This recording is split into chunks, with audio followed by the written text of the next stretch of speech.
Good morning, everybody. Welcome back to another live coding, live reading session. I'm really excited about this chapter from the Creative Act, so I wanted to start off with it today. So let's jump straight into the reading, and of course, afterwards, we'll head on back to the live coding. So this is Self-Awareness from the Creative Act by Rick Rubin. He writes, "As children, few of us are taught to understand and prioritize our feelings. For the most part, the educational system doesn't ask us to access our sensitivity, but to be obedient, to do what is expected. Our natural independent spirit is tamed. Free thought is constrained. There is a set of rules and expectations put upon us that is not about exploring who we are or what we're capable of. The system is not here for our benefit. It holds us back as individuals to support its own continued existence. This is particularly undermining to independent thinking and free expression. As artists, our mission is not to fit in or conform to popular thinking. Our purpose is to value and develop our understanding of ourselves and the world around us. To be self-aware is to have the ability to tune in to what we think, how we feel, and how much we feel it without interference. To notice how we notice the outside world. A well-tuned ability to expand and refine our self-awareness is the key to making revelatory works. Sometimes there are many versions of pretty good.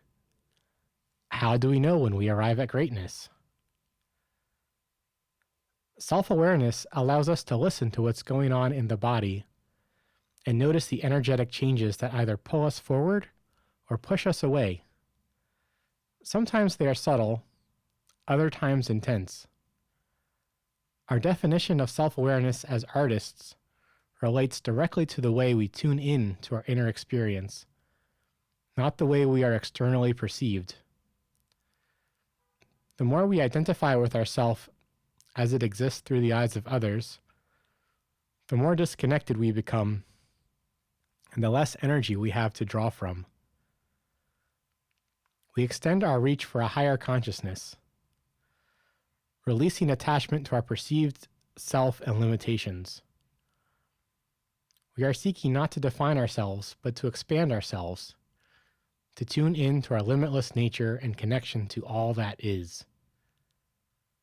Self-awareness is a transcendence, an abandonment of ego, a letting go. This notion may seem elusive because in the same breath, it includes tuning into the self and surrendering the self. Yet these are not as contradictory as they seem. As artists, we are on a continual quest to get closer to the universe by getting closer to self, moving ever nearer to the point where we can no longer tell where one begins and the other ends. We're on a distant metaphysical journey from the here to the now. Wow, I love this ending. An abandonment of ego, a letting go. I feel like as artists, once we realize that what we're doing is bigger than ourselves,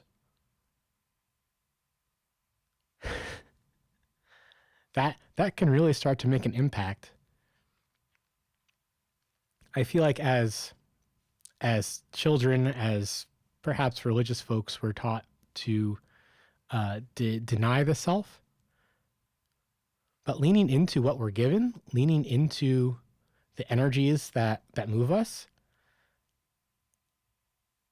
that can really open up the path for other people that come after us. Think about like trailblazers like Margaret Cho. What if she didn't start doing comedy? What if she heard she was too messy and just stopped? Like, she wouldn't have cleared the way for so many other people that came after her. What she was doing was bigger than herself. And it turns out that order is a little arbitrary too, isn't it? That we drive on the left side or right side of the road, depending on which country we're in. It's fine. I'm not complaining. It's just, it is arbitrary. There isn't necessarily a good reason other than that's just kind of how we've always done it. And maybe it's not worth changing.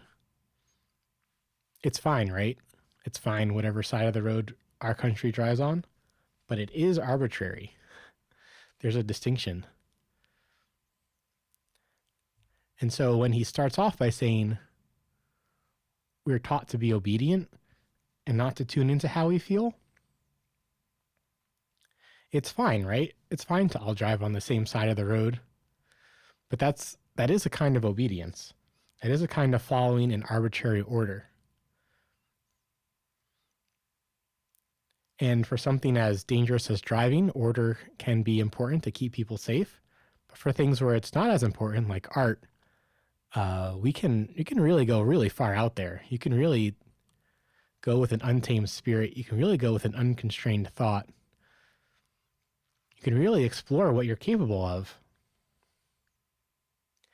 And I love this chapter about self-awareness, since this is a lot of the work that I've been doing in therapy. Looking back, this self-awareness has helped me, I think, become bigger than myself, and hopefully offer something to the city that I live in, the world, the stream, the Discord community, etc. That's hopefully helpful and clears the way for you to share what you've been given to your world, to your city, to your family. This part about being externally perceived, that part's really interesting, right? Because as content creators, TikTok, Twitch, they all tell you how many views all your stuff gets, how many likes, how many comments. Your perception is very in your face when you look at when you look at your dashboard on YouTube, for example. And to some extent, if our message isn't coming across, then there will be little, like, it is kind of a measure of resonance, right? A measure of how well we're communicating. But on the other paw, there is a need to disconnect from all that, like in last week's chapter of tuning out. There's a need to disconnect from all that and to connect with the inner self, with what each of us perceive, and find a way to share that in a way that makes sense, that's safe. Oh, this is so much fun.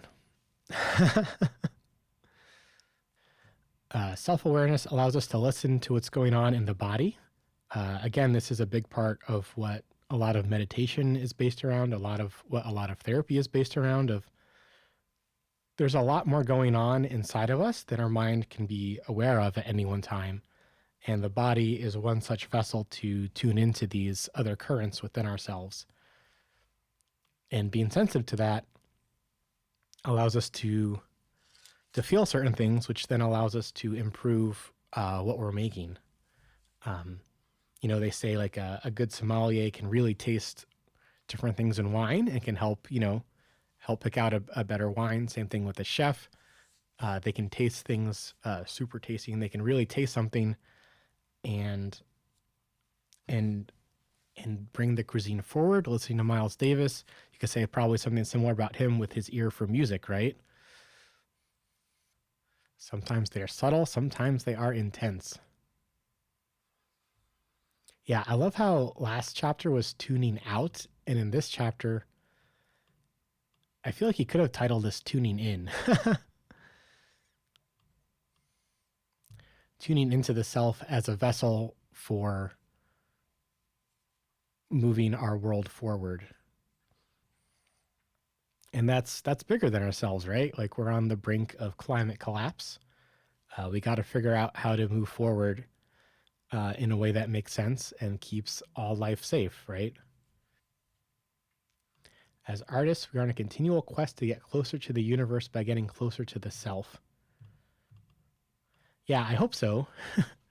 I hope so. Because the the climate's changing, and hopefully getting closer to myself will somehow fix the world. But I'm not sure I can see it from here.